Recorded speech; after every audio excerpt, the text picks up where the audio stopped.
Les voy a hacer una pregunta para que ustedes contesten en la comodidad de su hogar o en la incomodidad de su hogar. De pronto alguno está incómodo en la casa o donde quiera que estén viendo este programa. ¿Cuál es el animal más letal para los humanos? 3 segundos.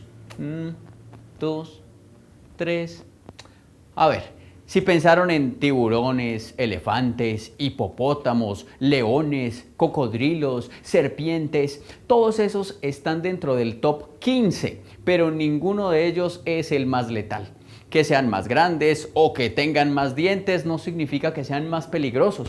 Pobres tiburones, les hemos hecho muy mala fama. El tiburón causa 1000 veces menos muertes que un cocodrilo y miles de veces menos muertes que el animal más letal de todos. Si ustedes pensaron en el humano, muy bien, ese es el segundo. El humano es el segundo en causar más muertes en los otros humanos, pero el primero, el más letal de todos, es un animal de este tamaño y se llama elmo, el mosquito. Los mosquitos son los insectos que se alimentan de sangre para poder producir su progenie. Entonces es diferente la mosca de la casa, que es negra, peluda, gordita, o los mosquitos que son flaquitos, de paticas delgaditas y de alitas alargadas. Crear tiene ingenio, la ciencia, la tecnología y la innovación detrás de lo que perciben nuestros sentidos. Hoy hablaremos de los mosquitos.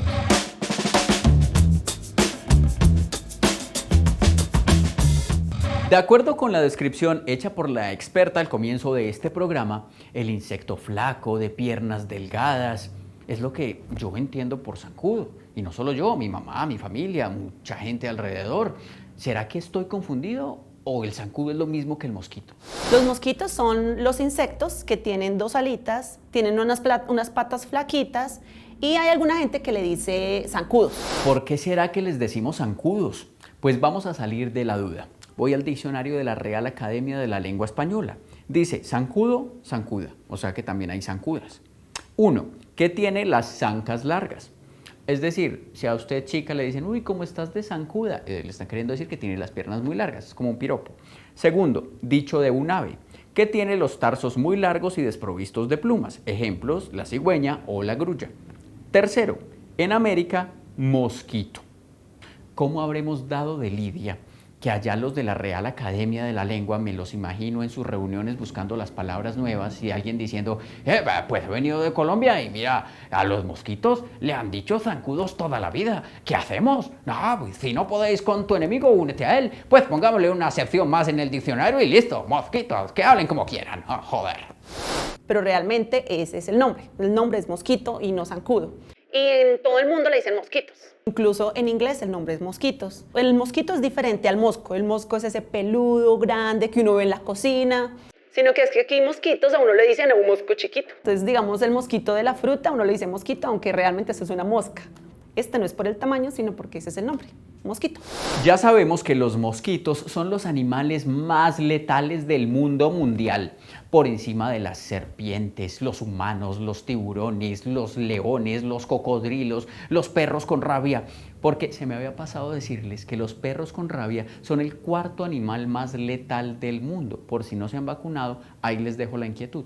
Pero continuando con los mosquitos, estos escuálidos insectos, casi imperceptibles visualmente, pero tan ruidosos en las noches silenciosas. ¿Por qué son tan peligrosos y cómo se reconocen? Pues, pero no cómo se reconocen entre ellos, porque además que ellos sí se reconocen, zola, no. ¿Cómo las personas podemos identificarlos? Está Aedes aegypti, que es el que transmite dengue, chikungunya, zika. El mosquito adulto tiene un cuerpo alargadito, unas patas flaquitas, tiene manchitas blancas y negras en las patas y cuando se paran a picar, se paran de forma horizontal al brazo. Los anófeles, que son los que transmiten la malaria, también son pues flaquitos, son muy parecidos, pero sus patas son cafés. Las patas pueden tener rayitas diferentes, hay unas que tienen la pata solo blanquito al final, como si fuera una media, pero cuando se paran a picar, se paran como una flecha. También a veces uno ve en su casa machos y ve hembras, entonces la diferencia entre uno y otro es que la hembra es más grande, el macho es más chiquito. Entonces, Aedes transmiten virus, Y anófeles transmiten principalmente parásitos. Un virus es un organismo capaz de reproducirse en cierto tipo de células vivas usando su metabolismo. Un parásito es un organismo animal o vegetal que vive a costa de otro de distinta especie, alimentándose de él y debilitándolo. Las enfermedades que son transmitidas por mosquitos son transmitidas porque el mosquito pica a alguien que tiene el virus cuando está chupando sangre, luego va y pica a otra persona y le transmite el virus de una persona a otra. O sea, es un vector entre dos personas. El mosquito pica, el virus se desarrolla dentro del mosquito y luego es capaz de transmitirlo a alguien más. Bueno, es importante además saber que son las hembras las que pican. No es realmente para alimentación, sino porque necesitan muchas de las proteínas de la sangre para poder producir su progenie.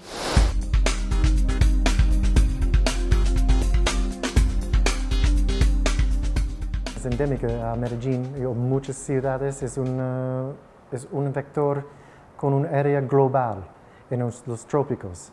Sin métodos para controlar las enfermedades que estos mosquitos transmiten están muy graves para la gente.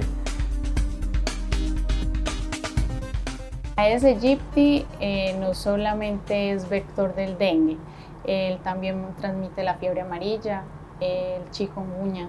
Entonces, por eso el tema del dengue es un tema de salud pública, ya que este mosquito es el que lo transmite. Y la idea de nuestra investigación es determinar los factores de los machos y las hembras y factores ambientales también necesarios para la fertilidad para desarrollar nuevos métodos para control de estos mosquitos o de mejorar métodos que ya existen.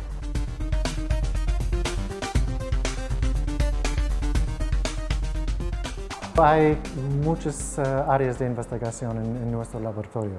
Intentamos identificar las proteínas de los machos y las hembras necesarias para la fertilidad en las especies de mosquito Aedes aegypti, pero también hay factores ambientales importantes, por ejemplo, la microbioma bacteriana o temperatura o la historia sexual de los machos. Y Miguel está mirando el proceso del almacenamiento de los espermatozoides en las hembras.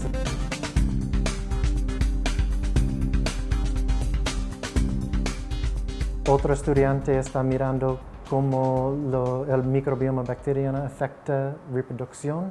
También Juliana está mirando qué pasa cuando una hembra copula más de una vez. ¿Cómo usa los espermatozoides? En este momento hay muchas técnicas que implican liberar al medio masivamente muchos mosquitos modificados en el laboratorio para poder bajar la población del vector.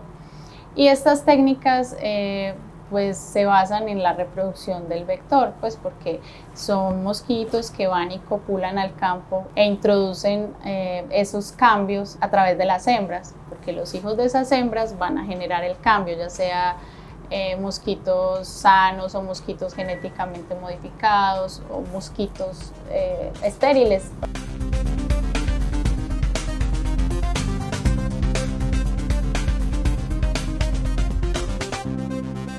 Entonces, Aedes y Anófeles tienen un ciclo acuático en donde las hembras ponen huevos en el agua, de ahí sale la larva está en el agua, la larva se convierte en pupa, todo dentro del agua, y luego ya sale el mosquito adulto, por decirlo así, a volar, ¿cierto? Entonces ya está en el aire. El Aedes aegypti están más asociados como a las casas, a los baldecitos de agua que están en sus casas, a las maticas donde se recoge, pues a los floreros. En cambio, Anófeles está como más en aguas naturales. Entonces son como diferentes comportamientos y eso también es importante, saber el comportamiento de los mosquitos para saber exactamente cómo controlarlos.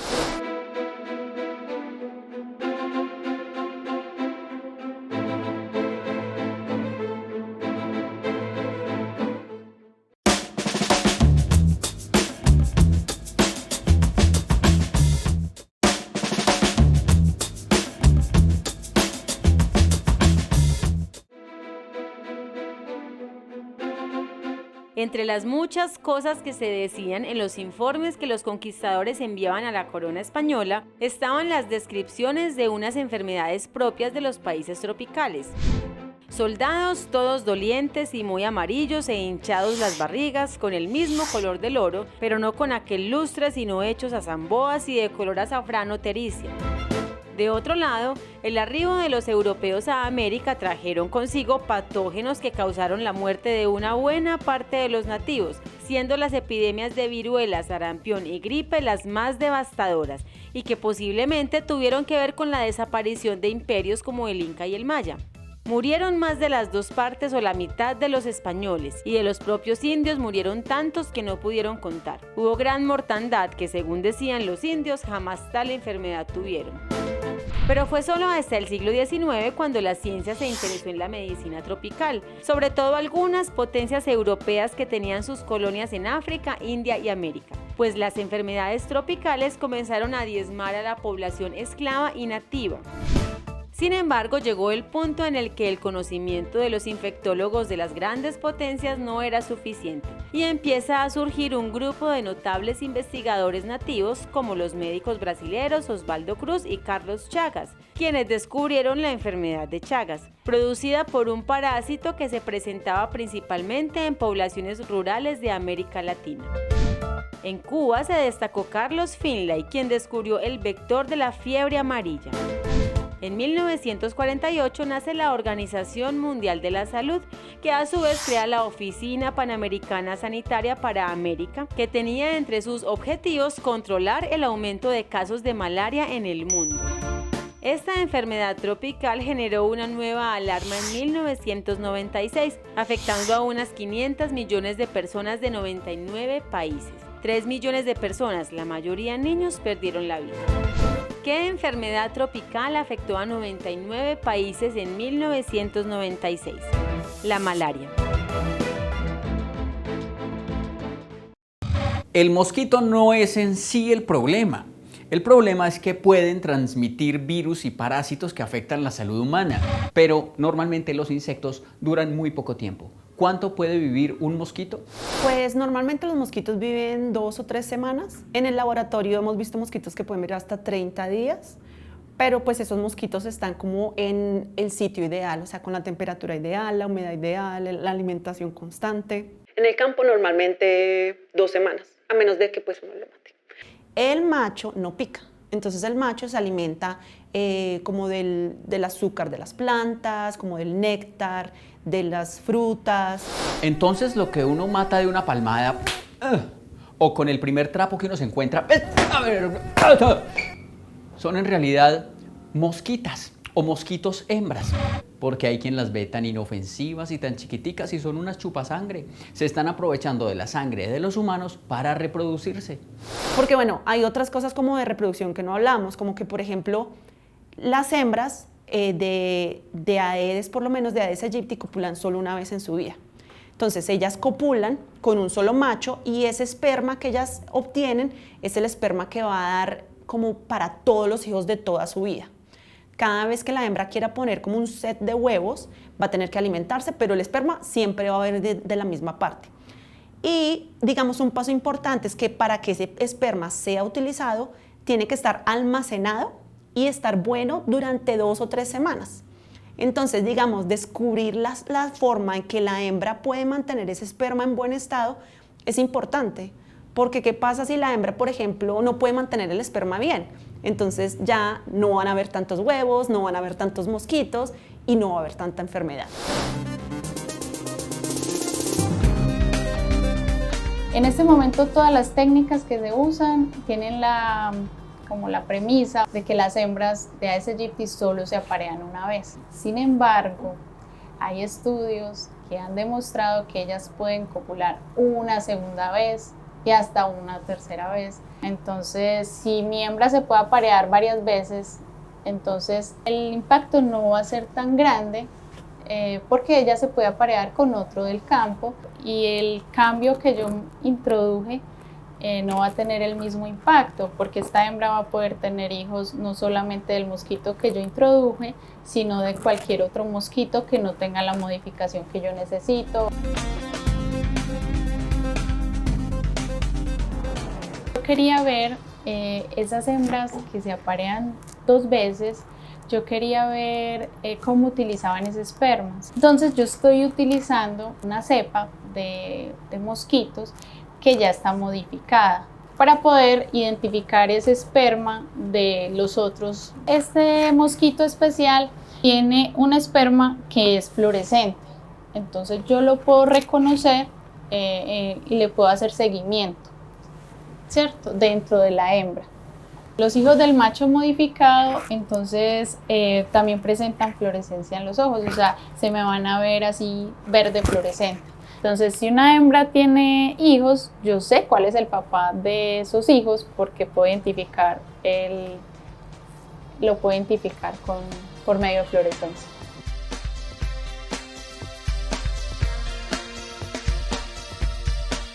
Yo lo que hice fue aparear las hembras varias veces, mirar sus hijos y además mirar las proporciones, o sea, si tienen más hijos del primer papá con el que copulan o del segundo papá, y si hay una influencia de las edades de los papás. Hay muchos pasos en el proceso, pero nadie ha caracterizado este proceso en Aedes aegypti específicamente.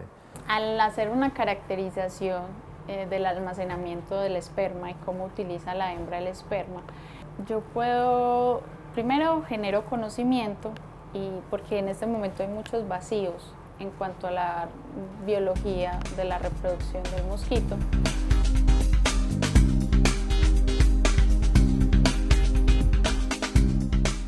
Y esto me va a permitir generar mejores estrategias de control, porque yo voy a ya tener claro cuáles son las variables que más influyen en el momento de yo aplicar una estrategia determinada.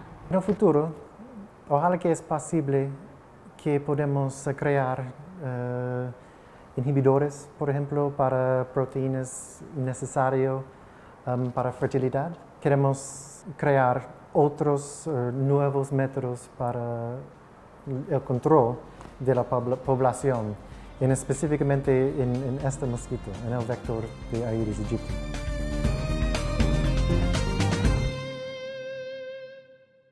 Entonces, digamos, nosotros dividimos la reproducción de mosquitos en 3 partes. La primera es la localización y atracción. Obviamente es la localización de un macho y la hembra que se atraigan. La segunda es la cópula, que ya es cuando hay transferencia de esperma y fluido seminal del macho a la hembra. Y el tercer paso es cuando la hembra cambia su comportamiento y fisiología. Por ejemplo, si uno descubre características importantes en ese proceso de reproducción, esas características se podrían utilizar como un método de control. De control y de vigilancia. Por ejemplo, en localización-atracción trabajamos con la acústica, con el sonido que producen los mosquitos cuando baten sus alas al volar, porque ese sonido les permite atraerse. O sea, el sonidito que uno escucha zzz, no es simplemente para molestarlo a uno y no dejarlo dormir. Realmente tiene un significado biológico. No, es que de verdad sí es muy mal detalle. Cuando uno está tratando de conciliar el sueño y llega ese sonidito, zzz, así como tan agudo, casi ultrasónico, que no lo deja dormir a uno, oh, eso es pura maldad. Parece que lo hicieran de gusto. Pero ese sonido tan fastidiosito tiene realmente un propósito biológico. Pues muy bonito y todo su propósito biológico, pero por favor no lo hagan cerca a mi oído, ¿sí? Podríamos utilizar esas señales de ese sonido para desarrollar trampas que atraigan a los mosquitos hacia la trampa. Entonces por eso necesitamos como estudiar, caracterizar esos procesos, ese comportamiento para hacer nuevos métodos de control y desarrollar y mejorar los que tenemos.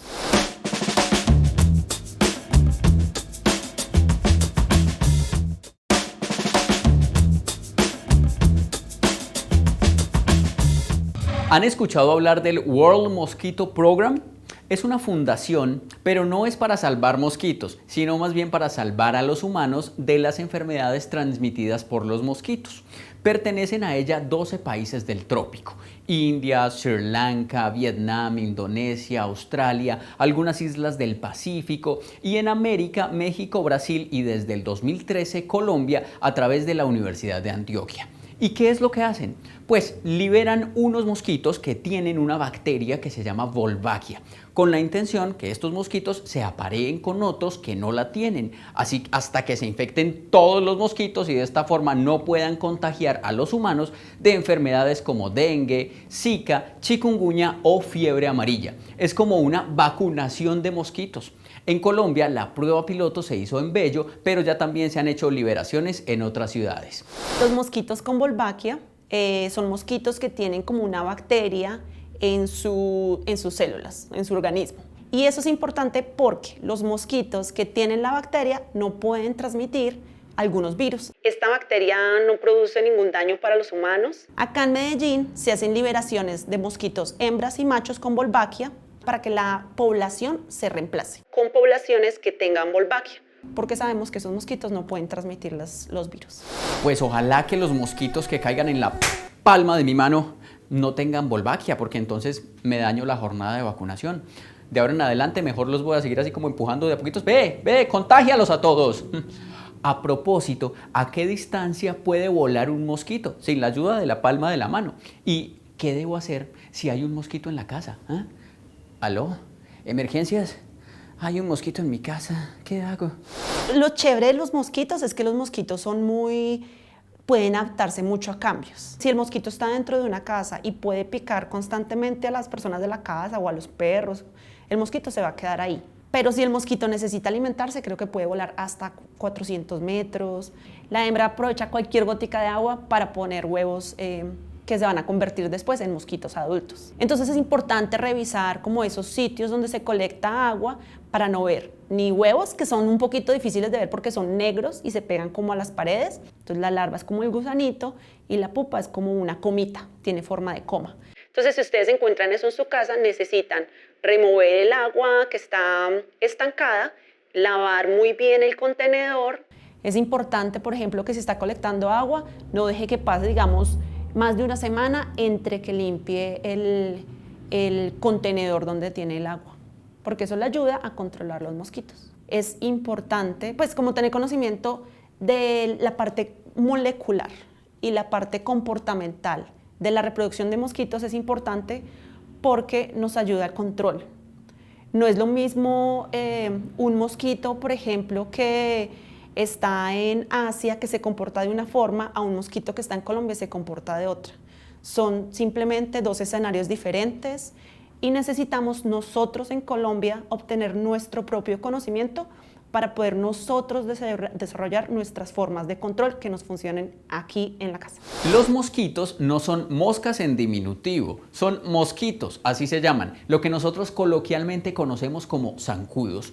Los mosquitos hembras lo único que quieren de nosotros es un poquito de nuestra sangre para así producir sus huevos. Lastimosamente, en esta pequeña transfusión sin consentimiento pueden transmitirnos enfermedades que pueden afectar nuestra salud. Entender cómo es la reproducción de estos diminutos seres ayudará en la mitigación de estas enfermedades y servirá de apoyo para iniciativas que ya se desarrollan, como la liberación de mosquitos con Wolbachia. Y así podemos vivir en este planeta los mosquitos y los humanos sin hacernos daño unos a otros. Todo esto es y será posible gracias a la ciencia, que se ha hecho preguntas y trabaja incansablemente para encontrar las respuestas. Crear tiene ingenio, la ciencia, la tecnología y la innovación detrás de lo que perciben nuestros sentidos. Chao, moscorrofios.